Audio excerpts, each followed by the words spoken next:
René Schuurmans alleen maar nieuws en vandaag bij PSV gezongen.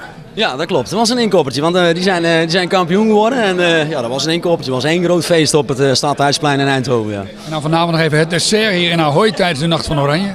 Ja, helemaal geweldig. Ik heb hier vorig jaar gestaan, dus ik heb de sfeer al een keer geproefd. En ja, vorig jaar was het een groot feest en ik ben ervan overtuigd dat dadelijk hele Ahoy ingezet wordt, hele Ahoy meebulden. Daar ben ik van overtuigd. Er komt een nieuwe single uit binnen nou en een hele korte tijd. Binnen nou en een 1,5 week komt een nieuwe single. Hoe gaat die heten?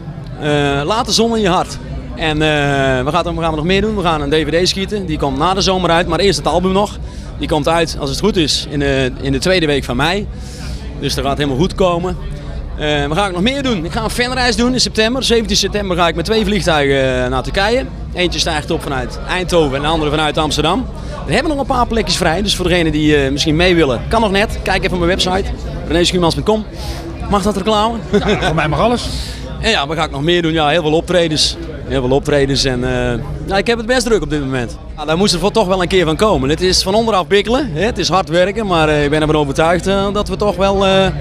Ja, we groeien nog elke week door volgens mij en het komt helemaal goed.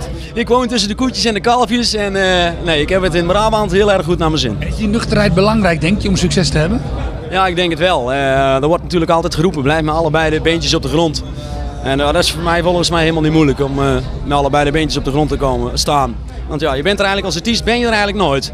Je kunt een keer een hit hebben, maar die volgende hit moet dan toch ook weer komen. Dus nou, ik heb in ieder geval heel veel zin om hier in Ahoy even de Koninginnennacht. Ja, ik ben een van de laatste, dus dat komt helemaal goed. Ik ben er helemaal van overtuigd.